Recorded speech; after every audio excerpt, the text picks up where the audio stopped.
Saludos, saludos, señoras, señores. Ya que estamos en el aire con su programa Enfoque Jurídico Político, como cada domingo de 6 a 7 de la noche, por esta Subvisión Global TV, contando siempre con el patrocinio de Reglas de Modas. Ya ven esta chacabana que exhibo en el día de hoy, como casi todos los domingos, son hechura del diseñador Regla. Su taller Reglas de Moda. Como ven en pantalla, ahí están las informaciones para que ustedes vistan como yo. Puedo decirlo así, Juan, ¿verdad? Una chacabana, bueno, dice Juan que de caché, y yo se lo creo. Y el amigo Nano Printing, ya dije que es la mejor impresora que tenemos aquí en la ciudad de Nueva York. Así es que pónganse en contacto con él. Y para hacerlo, solo tienen que llamar al teléfono 917-634-74. Eso está en el 1989 de Ámsterdam, ahí en Manhattan. Nano Printing. Pues en el día de hoy, señores, tenemos un invitado a quien vamos a recibir más bien la cátedra de él en este día sobre temas interesantísimos que vamos a plantearle. Sin embargo, hay una verdad que debo señalar, debo aclarar y debo admitir más bien que la semana pasada se celebraron las elecciones en Ecuador y yo tenía un favorito que era la Revolución Ciudadana, el partido de Rafael Correa, y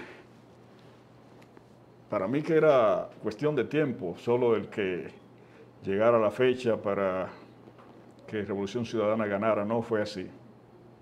La amiga Luisa González, por un muy estrecho margen, perdió del señorito Daniel Noboa. Una continuación de lo mismo, es una continuación de lo que fue Lenín Moreno, es una continuación de lo que es el actual gobierno que tenía los votos para ser destituido, Guillermo Lasso, y que con una trampa de él disolvió la asamblea, por eso no fue destituido.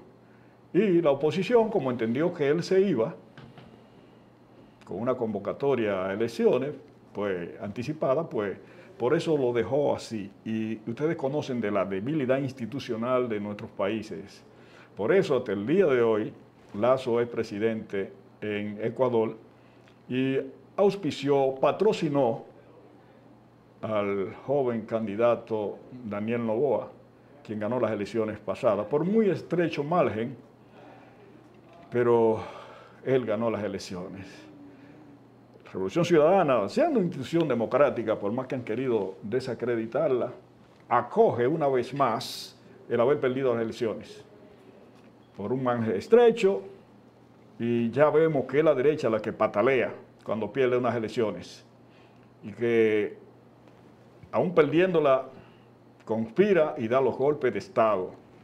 Esto ocurrió en Perú y ahí está Castillo preso aún. Ocurrió en Bolivia y en Ecuador la amenaza de que en caso de que ganara la Revolución Ciudadana y Luisa González iba por la misma dirección de no admitir el triunfo. Ejemplo tenemos de sobra respecto a estos casos en los países nuestros. Los perdedores en la primera vuelta, derrotados, por eso son minoría en la Asamblea, y si bien es cierto que Revolución Ciudadana no tiene la mayoría absoluta, pero es la mayor de la minoría. En la segunda vuelta se unen todos y por margen estrecho, pues terminan ellos alzándose con el santo y la limosna, como dice nuestro refrán. Quería hacer este comentario porque comenté la semana pasada, como he dicho, respecto a lo que yo esperaba que iba a ocurrir en Ecuador, y no fue así. Así es que es un gobierno corto porque solo viene a completar el mandato del presidente saliente, que es alrededor de año y medio, y vamos a ver cómo se perfila en estos 18 meses que tendrá el joven Daniel Noboa, joven de 35 años, pero que por lo que dicen los pronósticos tiene una mentalidad de viejo, porque es una continuación de lo mismo. Puro y simple juicio de un grupo de gente con la cual yo coincido. No tiene que ser así. El tiempo se encargará de mostrar quién tiene la razón. Pues hasta aquí en este comentario, y ya le decía que tengo una vez más en el programa a mi distinguido amigo, el profesor Ezequiel Jiménez, a quien con todo el beneplácito recibo. Encantado de tenerte aquí, Ezequiel. Muchas gracias, Francisco, por la invitación. Siempre es un placer estar aquí y con los amigos televidentes también de este programa. Ezequiel, hay una serie de temas interesantísimos que tratarte en el día de hoy y me gustaría comenzar por, bueno, había una especie de crisis planteada respecto a cerrar el Ejecutivo y quien presidía la Cámara de Representante del Partido Demócrata, que es quien tiene la mayoría, pues se entendió... Republicano, me corrijo, acepto la corrección. Sí, el congresista McCarthy. Sí, era el líder. Entonces lo acusaron de que él estaba de alguna manera, y parece que de espalda a su bancada, negociando con el gobierno.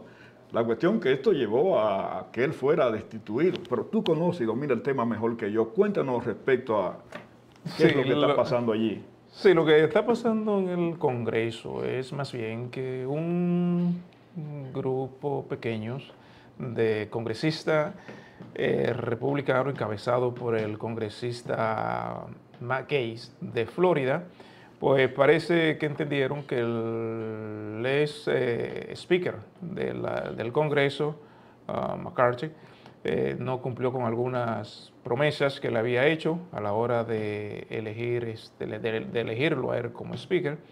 Y parece que ellos pues entonces actuaron en componenda con los congresistas demócratas, reunieron los votos necesarios con la suma de los demócratas, pues votaron al speaker republicano. Ahora mismo ellos tienen la situación de que ya casi a 2 semanas no han logrado todavía conseguir el candidato que pueda reunir los votos necesarios para ser electo.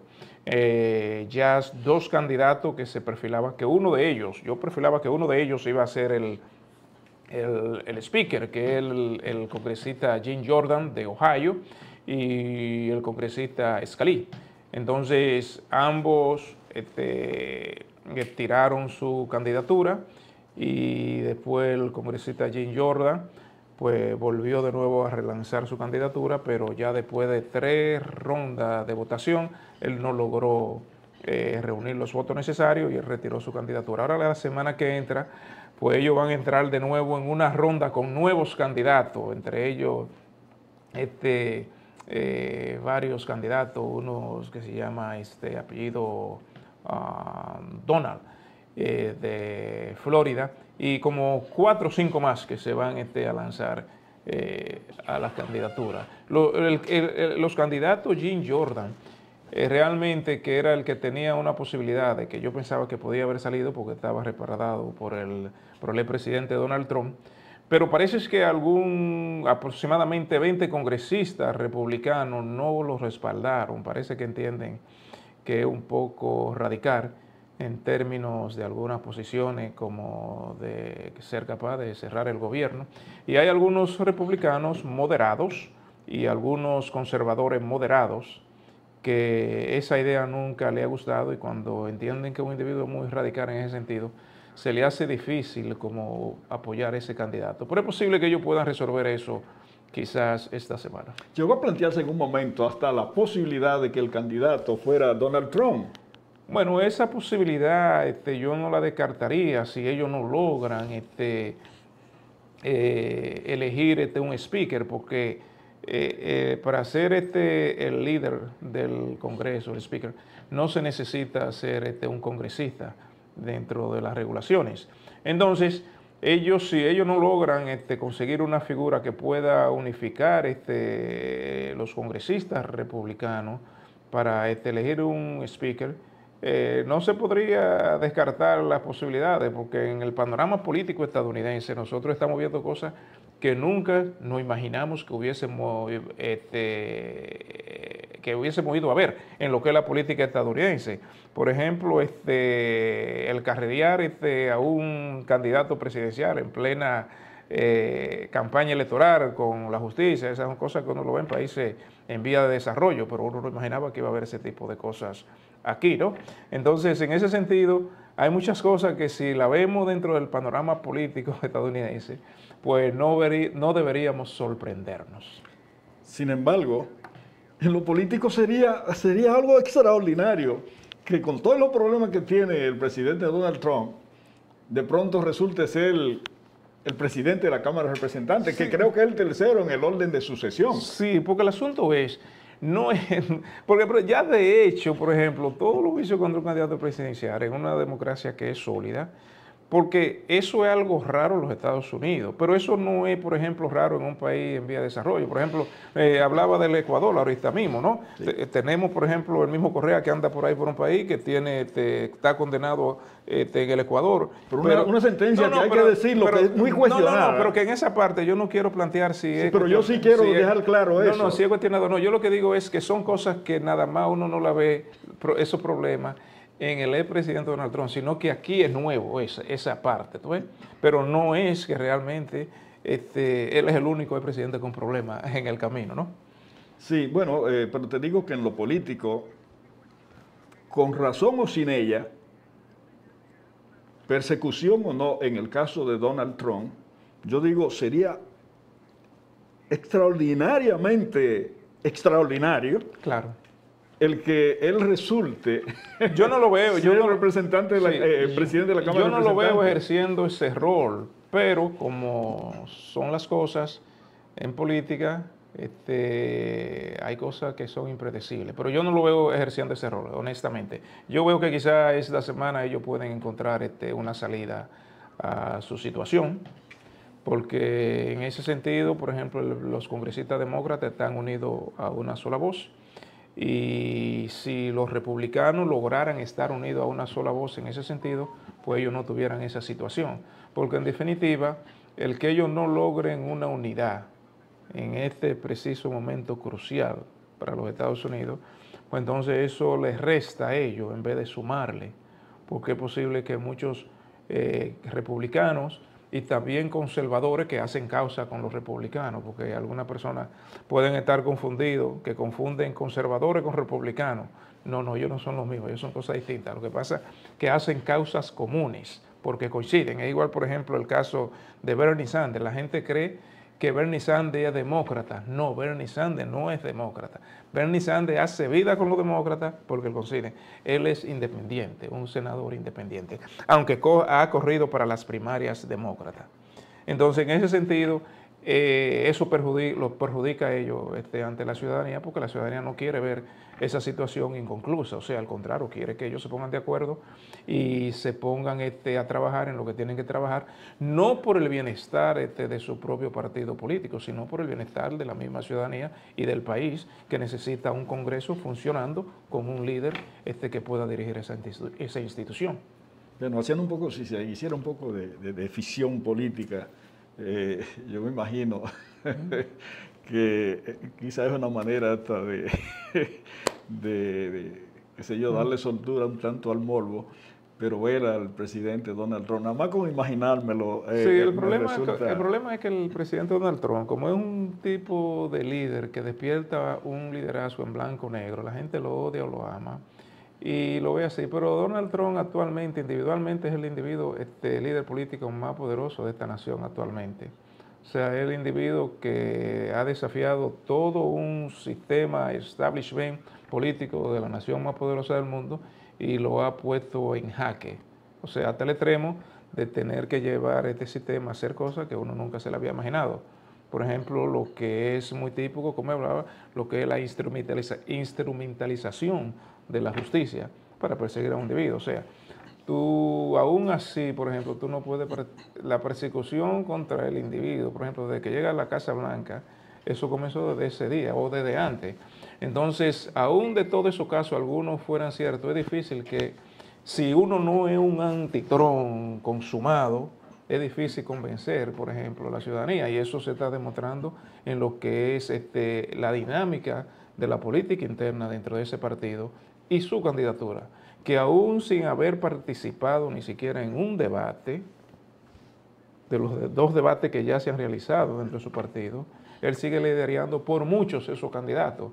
Entonces, independientemente de si lo que uno crea o no crea de él, es un líder fuerte que tiene un seguidores sólidos, que no hay manera de usted quitárselo del lado, así como también no hay manera de que usted pueda sumarle la gente que lo detestan. Sí, o sea, son posiciones muy opuestas y muy radicales de ambos grupos. En los juicios que él enfrenta, y creo que en el caso de Donald Trump hay que dedicarle sí su tiempo, porque en esta semana han habido par de la gente que en sí que era de él, que se han declarado culpables con relación a los juicios que se le siguen. Y la misma juez ha sido un tanto fuerte en cuanto a declaraciones que él ha hecho e imponerle la ley Mordaza, en el sentido de que no se pronuncie con relación al personal del tribunal. Bueno, es un problema. Es un problema que enfrenta, por ejemplo, para la credibilidad de los juicios que se le siguen a él. Por ejemplo, es un poco difícil usted, por ejemplo, concebir que es justo que un individuo tenga un juez que tiene un récord de hacerle donación de campañas a sus opositores. Eso es un poco difícil de que una persona pueda asimilar que eso es lógico, ¿no? Lo complicado de meterse en un juicio político, en un candidato en tiempo de elecciones, esas son las complicaciones que enfrenta una acción de esa naturaleza en pleno proceso electoral. Porque si bien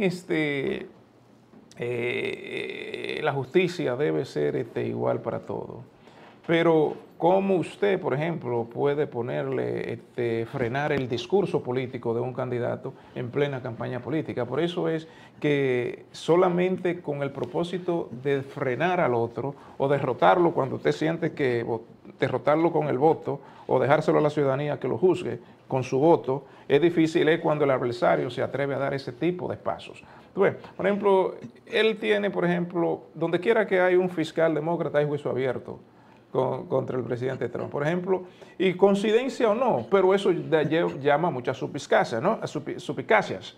Por ejemplo, el juicio, aquí se le siguen dos juicios en Nueva York, ¿verdad? Uno por el fiscal del distrito de Manhattan y el otro por la fiscal general. Juicio que para mí ese de que abulta los precios de la propiedad, eso no tiene mucho sentido, porque, por ejemplo, ¿cuál es la base, por ejemplo, del juicio que le sigue la fiscal general? Que abultó los precios de sus propiedades para coger dinero prestado a los bancos. Ahora, ¿pero quién es la víctima aquí?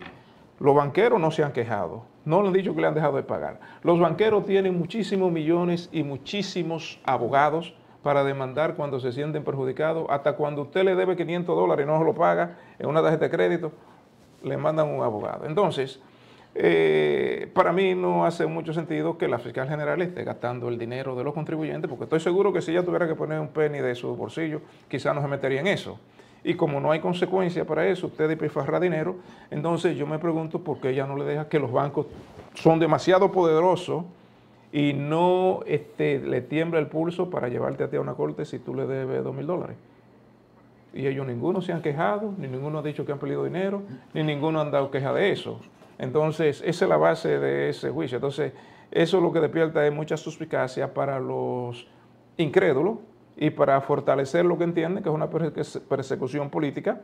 Entonces, evidentemente lo que hay que ver es cuáles son los efectos que ese tipo de acción en contra de él le trae como resultado, porque en definitiva, toda acción política es para debilitar al adversario. Y si eso no se logra, hasta ahora yo no veo, o sea, que eso ha tenido los resultados que se espera, porque de otra manera nadie se va a envolver en eso.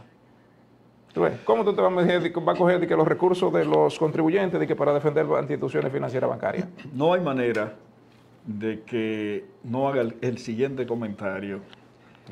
Fíjense, lo que viene ocurriendo aquí, si se quiere, la como se ha llamado, la judicialización de la política. Y es precisamente crear situaciones como esta.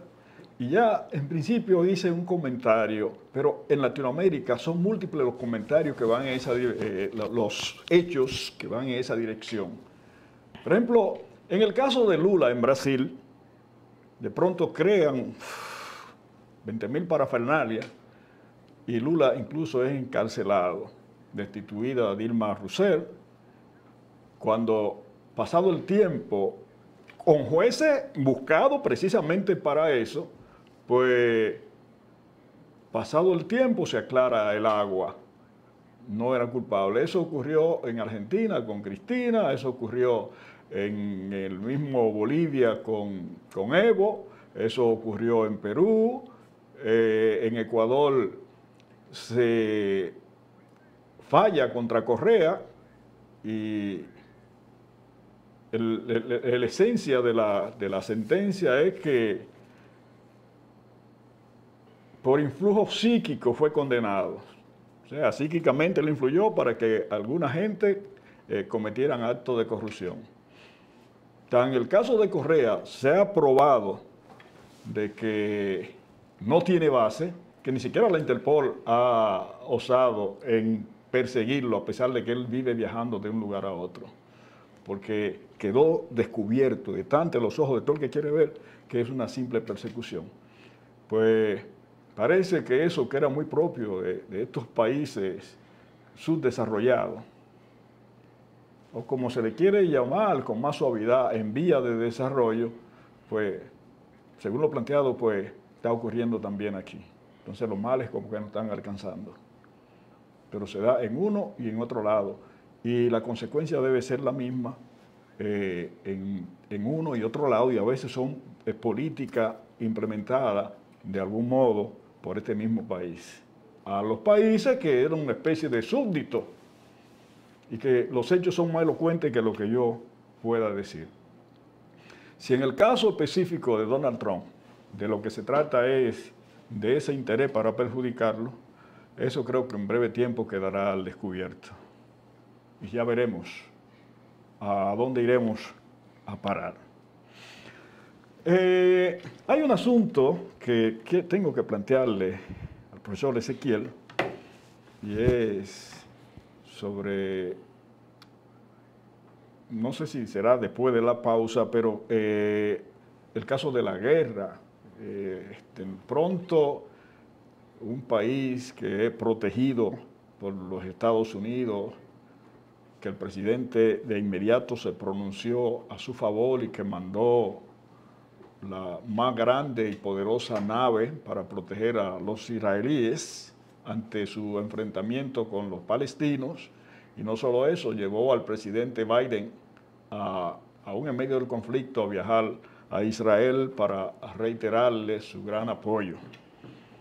La verdad del asunto es que un individuo como Benjamín Netanyahu, está demostrado que tiene problemas muy serios al interno de su país, pues declara la guerra ante un hecho que no podemos negar. Primero, quien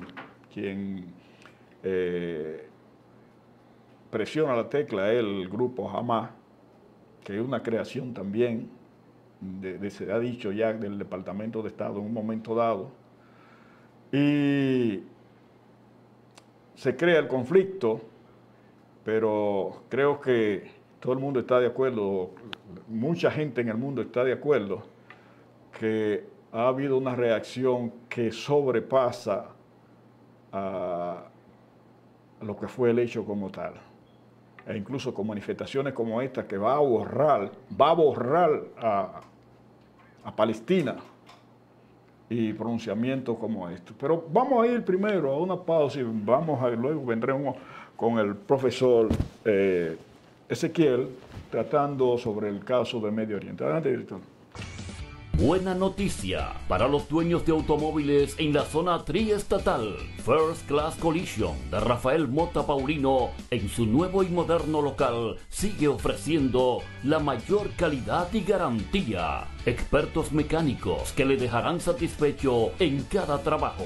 Contamos con el novedoso sistema de pintado al horno. En 20 minutos mientras tomas un café. Pintamos tu carro. 3008 de Loring Avenue, esquina Boston Road, en el condado del Bronx. 718-652-6780 y 652-9219. Buena noticia para los dueños de automóviles en la zona triestatal. First Class Collision de Rafael Mota Paulino, en su nuevo y moderno local, sigue ofreciendo la mayor calidad y garantía. Expertos mecánicos que le dejarán satisfecho en cada trabajo. Contamos con el novedoso sistema de pintado al horno. En 20 minutos, mientras tomas un café, pintamos tu carro. 3008 de Loring Avenue, esquina Boston Road, en el condado del Bronx. 718-652-6780 y 652-9219.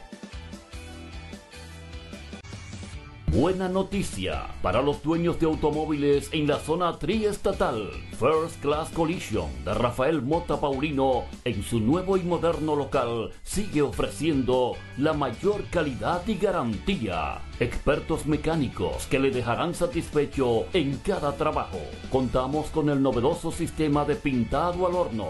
En 20 minutos, mientras tomas un café, pintamos tu carro. 3008 de Loring Avenue, esquina Boston Road, en el condado del Bronx. 718-652-6780 y 652-9219. Pues bien, aquí vamos con el Medio Oriente. ¿Cuál es tu parecer? ¿Qué es lo que está pasando allí, Ezequiel? Sí, bueno, lo que está pasando en el Medio Oriente es una especie de situación de guerra y de actos que no son nuevos en el Medio Oriente. Lo que sí es que se calma por tiempo, como estuvo calmado, por ejemplo, en los últimos 10 años por lo menos, en relación cuando uno le tira un vistazo a los 90, ¿no? Cuando estaba el líder original de Fatah, Yasser Arafat. Y entonces, con el surgimiento en el 1987 del grupo Hamas, para hacer rivalidad y oposición al grupo Fatah que fundó Yasser Arafat, porque ahí hay una rivalidad interna entre ellos, ¿no? Sin embargo, el grupo Hamas nunca logró quitarle el liderazgo, ni evidentemente por el carisma que tenía Yasser Arafat. Pero el conflicto en el Medio Oriente entre Israel, Palestino y el mundo árabe, en la mayor parte de los países del mundo árabe, especialmente Irán, ¿no? Entonces no son cosas nuevas, es un conflicto que para poder comprender dónde se ha llegado hasta el momento hay que conocer un poquito los orígenes de ese conflicto. Y tendríamos que irnos, porque ¿cuál es el conflicto? ¿Por qué es el conflicto? Por tierras. Ese es el conflicto. Pero ¿cómo comienza ese conflicto? Si nosotros vamos, por ejemplo, un poquito hacia atrás, sí, brevemente, para no irnos tan lejos, podríamos comenzar en lo que es el año 0 en el calendario cristiano, cuando el Imperio Romano, ¿no? Por ejemplo, con el Imperio Romano, esa región ahí estaba bajo el dominio del Imperio Romano y ocupada por judíos, ¿no? Pero 70 años después de la dominación del Imperio Romano, los judíos se rebelaron y se rebelaron contra el Imperio Romano. El Imperio Romano lo derrotó y lo asfuerió de ahí.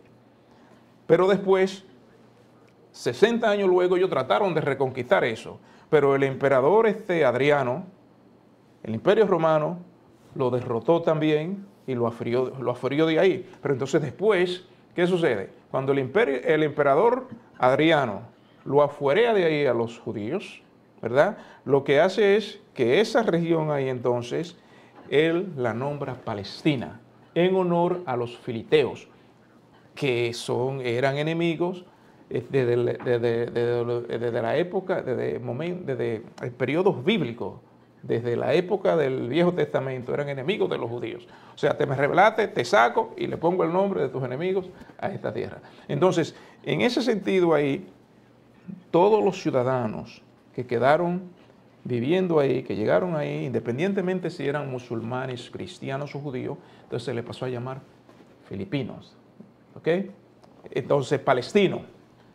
¿Ve? Entonces, ¿qué es lo que sucede? Después, en el 1453, cuando el imperio romano ya cae, desaparece, viene entonces el imperio bizantino. Y entonces esa zona ahí queda bajo el dominio del imperio bizantino. Con la caída del imperio bizantino, entonces viene el imperio turco-otomano y toma el dominio de esos terrenos. ¿Ok? Entonces, ¿qué sucede? Para hacerla breve, después al concluir, al terminar ya la Primera Guerra Mundial, ¿verdad? El imperio turco-otomano desaparece porque los musulmanes palestinos lucharon del lado de Alemania. Entonces, a la Alemania perder, ¿verdad? Y era evidente porque iban a estar... Hablando de 1914, 1915. No, la primera, sí, en 1914 por ahí, la primera guerra, la Primera Guerra Mundial. Entonces, evidentemente se entiende por qué los palestinos, por una forma natural, iban a luchar del lado de los alemanes, ¿no? ¿Verdad? Porque Hitler era un acérrimo enemigo y era partidario de eliminarlo a los judíos.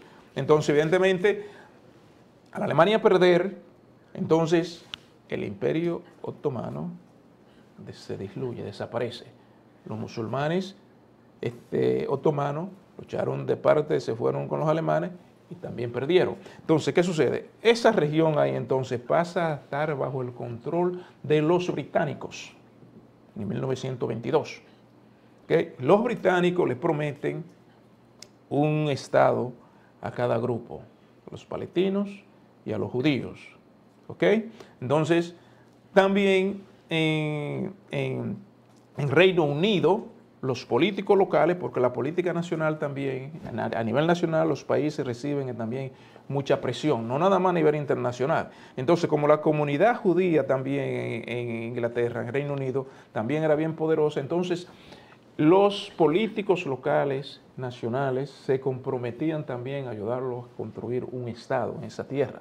Entonces, ¿pero qué sucede? Después, cuando los británicos vieron que ese problema era demasiado complicado, entonces lo que los británicos hicieron fue, ¿verdad?, que le pasaron el problema a lo que en ese momento era la Sociedad de Naciones, que era un grupo de naciones que hoy viene siendo lo que es las Naciones Unidas. Exacto. No tenía todos los países ni tenía todas las influencias que tenía. Pero entonces, ¿qué sucede? La solución que se le buscó a esa situación es dividir esa región. La aprobación de dos estados. Exacto, palestinos y israelíes. Eso ocurrió en 1947. Sí, pero ¿qué sucede? Como quiera, ahí había una inconformidad especialmente, porque los judíos eran los que estaban más dispersados. En los judíos lo que habían era quizás eso no llegaba ni a 7.000 judíos para esa época. Después fue con los acuerdos entonces que los políticos en el Reino Unido le prometieron a los judíos que le iban a ayudar a tener un Estado y comenzaron entonces a regresar en masa de nuevo a la región de diferentes partes del mundo. Entonces, ¿qué sucede? El punto de disputa y el más complicado es la capital. ¿Por qué? Porque los dos quieren que Jerusalén sea su capital. Porque todos esos conflictos también tienen raíces históricas religiosas, carácter religioso. Pero en la actualidad eso no es lo que se está No, pero está bien, pero que todo es base para llegar a la actualidad, son bases, ¿no? Porque para comprender lo que está pasando ahora tenemos que saber qué pasó ayer. Entonces, ¿qué es lo que sucede? En ese sentido, los árabes no aceptaron el conflicto y en el 1948 se da lo que es la primera guerra árabe-israelí. Entonces, los israelíes, entonces, al final de la guerra se alzaron con más terreno, porque ese es un riesgo que usted se toma. Cuando se echa un pleito que usted no tiene mucha posibilidad de ganar, si usted pierde, usted se tiene que aceptar la regla del vencedor. Eso es así, eso no es que yo lo quiera. Entonces, ¿qué sucede? Después de ahí vinieron una sucesión de conflictos por terrenos. ¿Ves? Vino la guerra de los 6 días, el mundo árabe en contra de Israel completamente. Después vino la guerra de Yom Kippur. Ahí en esa guerra los israelíes perdieron en cierto punto porque tuvieron que ceder el terreno que ya ellos habían conquistado. Porque entonces en esa situación, después de ahí entonces vienen una serie de acontecimientos con los palestinos reclamando cosas que ya ellos habían rechazado en el pasado. Porque cuando se vieron que perdieron control y más territorio, entonces después que lo perdieron, querían entonces volver a los acuerdos que se habían llegado antes de esos conflictos bélicos. Lo que sucede es que cuando se pierde terreno en una guerra, el vencedor no va a devolver eso muy fácil. Entonces, ese problema ha generado, por ejemplo, una dinámica dentro de lo que es a lo interno de lo que es la Franja de Gaza y la parte, lo que se le llama la parte de West Bank, ¿verdad? Que es la zona más que siempre ha controlado el grupo Fatah, que es lo que le llamamos la Autoridad Nacional Palestina, que es la que es reconocida políticamente como los representantes de los palestinos. Sí. Sin embargo, en el 2017, entonces, Hamás toma el control de lo que es la Franja de Gaza, que es una zona más pequeña, que tiene aproximadamente quizá 2 y pico de habitantes, hace frontera con Egipto y entonces da al mar Mediterráneo. Pero es una franja pequeña. Entonces, esa franja ha pasado prácticamente al control de Hamás. Ahora, cuando se da un acontecimiento como lo que cometió Hamás en un momento muy festivo y celebración histórica para los judíos, ya es una situación, un acto ya de carácter político, que realmente hay que analizar bien qué persigue cada quien en ese tipo, con un tipo de evento de esa naturaleza, porque evidentemente ellos no son tan ingenuos para pensar que Israel no va a responder. Sin embargo, hazme un paréntesis ahí, porque no es un secreto que los famosos colonos israelíes, en el periodo que no es de guerra, a pesar de que ahí siempre está en guerra, ellos han ido ocupando terrenos que se supone estaban ocupados por los palestinos. O sea, que lo que se ve es una reacción como la que terminamos de ver de los palestinos hacia Israel en ese momento que tú señalas. Pero tiene una acción política, o sea, dentro del contexto político, independientemente ya de que sí, eso es cierto, no encuentro que ninguno de los grupos son santos, pero sin embargo, ¿qué busca, qué persigue Hamás, ¿verdad?, que es un movimiento opositor y rival a Fatah, a la Autoridad Nacional Palestina? Y habría que buscar el origen también de quién creó a Hamás. Bueno, pero está bien, pero ¿qué busca? Esa es la interpretación ahora que se necesita. O sea, ¿qué busca? Bueno, hay varias interpretaciones que yo le doy. Lo que yo le doy, por ejemplo, en este momento es, Hamás, uno de sus objetivos principales puede ser que él sea reconocido como un actor político dentro de lo que es el proceso y la lucha por los palestinos. Porque eso es lo que Hamás siempre le ha rebatido al grupo Al-Fatah, que es el grupo que fundó Yasser Arafat. Entonces, ¿qué sucede? En ese sentido, Hamás es reconocido como un actor militar, más que un actor político. Pero con esta acción, Hamás anda buscando que lo reconozcan como un actor político y que lo reconozcan también como el líder de los palestinos. Entonces, ¿qué sucede? También a la misma vez, como el conflicto palestino estaba un poco fuera del radar y de la opinión pública del Medio Oriente y también internacional, entonces con un hecho con esa naturaleza, entonces ellos vuelven y ponen lo que es el problema palestino en lo que es el radar internacional y no solamente dentro del mundo árabe. Por ejemplo, si usted se pone a ver, hace 2 o 3 días, todas las miradas internacionales estaban puestas en Ucrania todavía. Sin embargo, eso cambió de la noche a la mañana. A la misma vez también, con eso, políticamente también es posible que Hamás anduviera buscando algo que logró frenar hasta el momento, que es la apertura de relaciones de Arabia Saudita con Israel. Eso para ellos es una lucha que había que por lo menos interrumpirla como diera lugar. ¿Pero a qué Sin precio? embargo, bueno, eso es otra cosa. Ahora, si ellos, eso es mi pregunta, si ellos calcularon en la consecuencia que eso iba a traer. ¿Por qué? Porque aún ellos teniendo, según cálculo del gobierno de Israel, 200 y pico de rehenes, este no es el momento que tú le vas a plantear, por ejemplo, a Israel que busque negociar intercambio de rehenes. Tú puedes estar seguro que... Entonces, ¿por qué? Porque hasta que Israel no se meta de lleno a desmantelar ese grupo de Hamas, tú puedes estar seguro que ellos no van a tener, no van a estar tranquilos, y a la misma vez, después yo creo que entonces es posible que, no es posible, esas negociaciones van a venir, pero después que ellos tomen una acción, así como yo veo que creo que ellos van a responder a eso. Netanyahu tiene los juegos muy pesados, a pesar de los conflictos internos que tiene en su país, siendo acusado de corrupción, y esta guerra le cae como anillo al dedo. Bueno, porque la verdad es que yo no he estado ni cerca de lo que es una guerra. Creo que la mayor cantidad de gente que he visto simultáneamente caído no pasa de 2.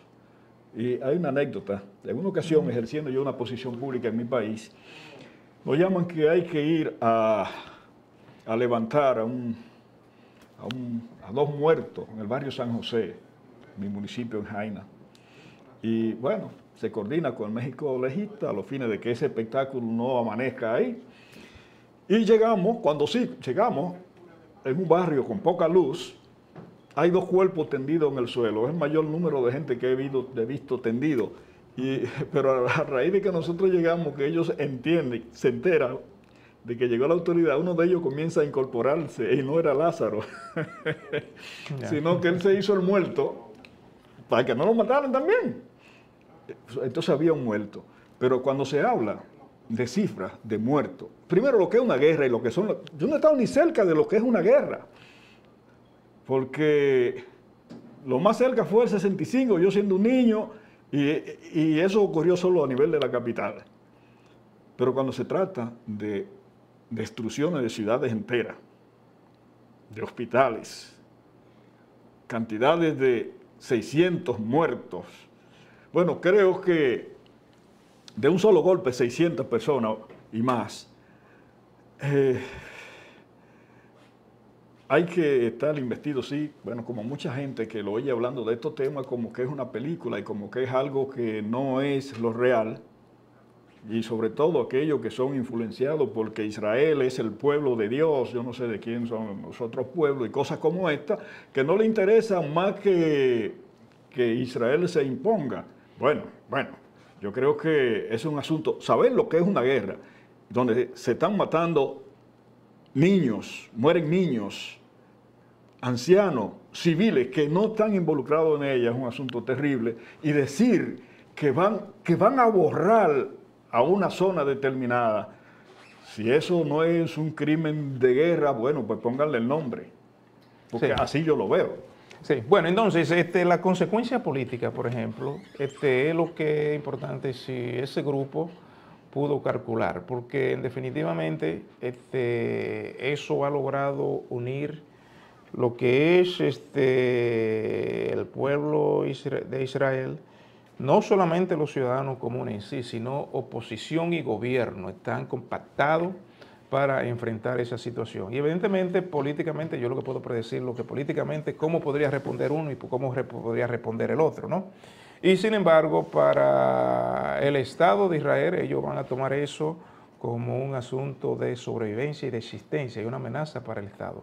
Ningún Estado va a vivir con una amenaza permanente. Si ese Estado, equivocadamente o no, entiende que ese grupo es una amenaza para su existencia, la guerra está dada. O sea, no es la primera vez que ese conflicto se calma, se sube y brota en un estallido de violencia. Políticamente, grupos muy pequeños siempre, cuando quieren boicotear cualquier tipo de arreglo que ellos entienden que es injusto, o que no le conviene, que no es favorable, se organizan grupos pequeños y hacen desastres que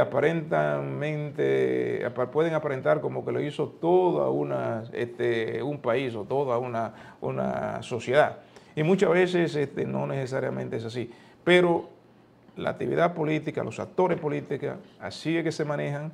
En el momento que tienen que actuar, van a calcular siempre cuáles son los recursos que tienen y de esa manera van a responder como ellos entienden que van a responder.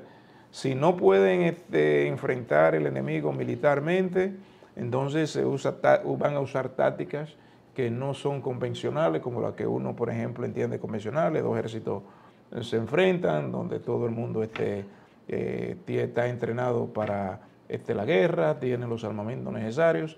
Cuando no es así, entonces los grupos que se sienten más débiles, más de ventaja, van a hacer actos más que son de sabotaje para interrumpir cualquier proceso que se pueda dar. Y eso no solamente se da en un lado o en el otro, eso se da en ambos lados.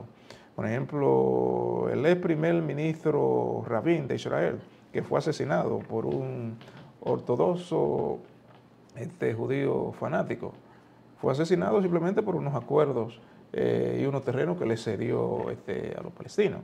O sea, que boicotear los procesos, siempre eso es de ambos lados.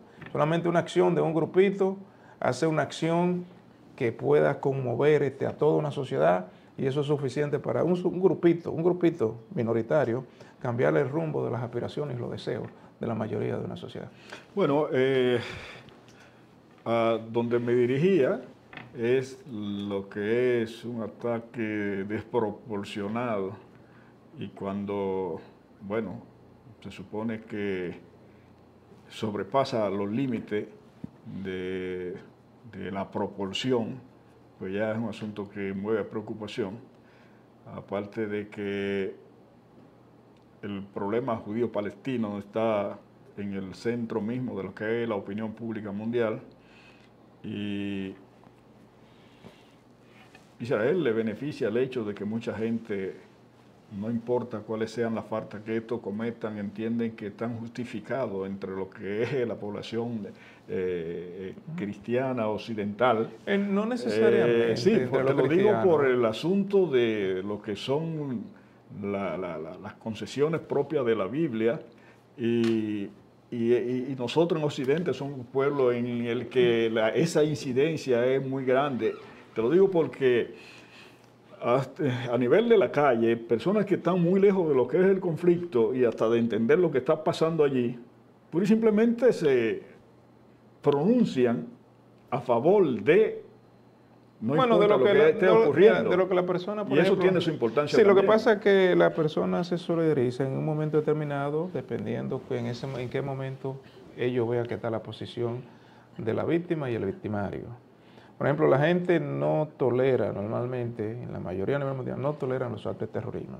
O sea, los grupos políticos que usan el terrorismo como un arma política, yo entiendo que lo usan porque no tienen los recursos necesarios quizás para militarmente ellos hacer lo que ellos entiendan que deben de hacer. Pero realmente, actualmente en el mundo de hoy, eso no goza de popularidad. Y cuando tú haces un acto de esa naturaleza, en términos de, porque tú entiendas que te han oprimido, que lo que sea, la gente no va a respaldar eso de ninguna manera, porque las personas lo que quieren es y aspiran a resolver los conflictos a través del diálogo, y eso no ayuda al diálogo. Por ejemplo, como yo planteé ahorita, la respuesta de Israel, aunque uno quiera que sea como sea, si ese Estado determina que eso es una amenaza para su existencia, su respuesta no va a ser limitada.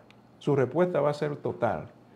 ¿Tú ves? Entonces, con eso no quiero dejar dicho si es correcta o no. Es como un Estado responde. El comportamiento del Estado es impredecible cuando tú lo amenazas. Sí, pero está comprobado que los actos de terrorismo van a depender de quién los juzgue.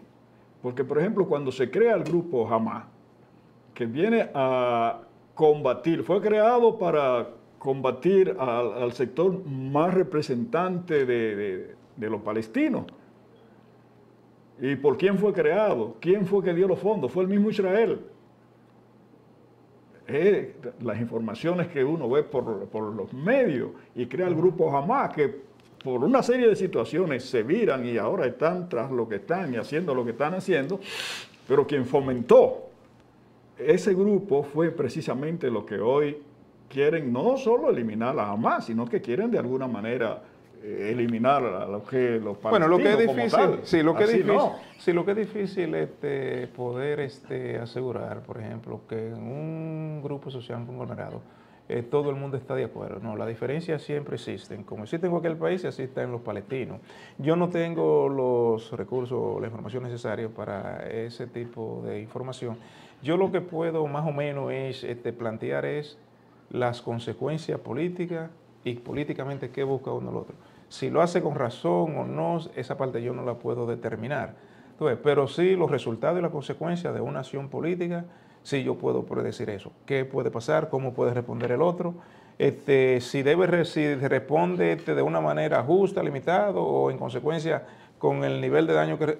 Esa parte yo no la puedo determinar. Lo que sí es que un Estado, cualquier Estado, sea el de Israel o sea cualquier Estado, cuando hay una amenaza, que el Estado la percibe así como una amenaza para su existencia, eso implica a todos sus ciudadanos. El Estado no va a tener miramiento para responder a esas amenazas. Y mientras sienta que esa amenaza existe, tú puedes estar seguro que no va a descansar. Bueno, ya, ¿con razón o sin razón? Independientemente de los criterios que vierte el amigo Ezequiel, yo sé que hay un uso desproporcionado de la fuerza. Y en este caso, sí. Y además está muy bien definido lo que son crímenes de guerra. Entonces, no... Y lo cometa, quien lo cometa, está tipificado lo que son crímenes de guerra. De modo que quien traspasa esos límites, pues lo está cometiendo. Imagínense, cuando en una guerra que la gente se está matando, hay crimen, o sea, es que ha hecho algo mucho más allá de lo que de manera moral, de manera legal, de manera lícita está permitido. Aspiramos que a estos conflictos, ya no solo al caso del Medio Oriente, sino de la misma Ucrania y Rusia, se le busquen otro tipo de salida y que no sea el enfrentamiento armado, sea la vía diplomática como se ha planteado siempre. Bueno, de todos esos conflictos es importante que el mundo, importante es saber que el mundo lo que ha buscado y se está viendo es un reordenamiento geopolítico de un mundo multipolar que no era lo que se veía hace 2 o 3 años atrás, un mundo técnicamente unipolar. Y para el mundo es bueno que no exista un poder unipolar. Totalmente de acuerdo. Mundo. Es bueno siempre que haya un balance de poder. Y personalmente pienso que es bueno que se viva en un mundo multipolar donde no uno solo sea que tenga todo el poder y la hegemonía en el mundo. Porque ahí lo has acertado de la decisión de la ONU de 1947, de la existencia de 2 estados, y que puedan vivir en paz. Pero se han ido metiendo cada vez cuñitas, porque yo recuerdo que fue en el gobierno de Donald Trump, cuando no había un problema en ese momento, que él decide que ya no Tel Aviv, sino que Jerusalén sea la capital de Israel. No, pero ya eso hay que darle un punto. Yo no se lo cargaría a él, porque eso fue algo ya que lo había aprobado el Senado y el Congreso de los Estados Unidos hace muchos años. Eso estaba solamente engavetado ahí, que ningún presidente lo había hecho. Él encontró eso ahí ya preparado. Pero eso estaba en calma y eso vino a exacerbar un poco los ánimos, porque ¿qué era lo que se aspiraba? Que fuera la capital de uno y otro. No, es que ellos no aceptan eso. Ellos no aceptan ese tipo de cosas y realmente los judíos no van a aceptar eso. Lo que sí es que yo vi que en ese momento los palestinos cometieron un error de cuando en ese momento se iba a enviar el vicepresidente para reunirse con ellos, para dialogar una parte, ellos se negaron a conversar. Y conversar no significa que tú estás aceptando lo que el otro está planteando. O sea, yo creo que en un conflicto así tú nunca debes negarte a conversar. Hasta aquí llegamos, Ezequiel, pero no me voy sin antes saludar a Rolando León, a Pedro de Jesús Sarmiento, Juan Olivares, que tienen su comentario, Alba Alcántara, Miriam González, Rosa Pérez, Manuel Andújar. Hay algunos comentarios que dice eso es diplomacia, no hay que ser tan frontal, Mr. Frank, bueno. Y muchos temas para, pero por lo menos están interesados y están participando. Sí, es bueno siempre que el televidente opine, comente.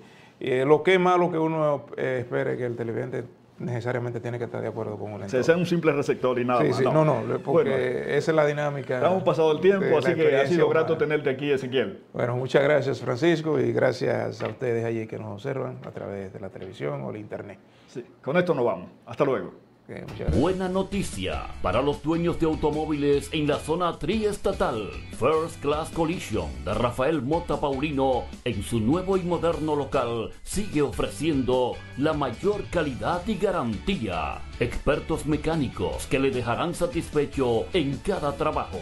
Contamos con el novedoso sistema de pintado al horno. En 20 minutos, mientras tomas un café, pintamos tu carro. 3008 de Loring Avenue, esquina Boston Road, en el condado del Bronx. 718-652-6780 y 652-9219.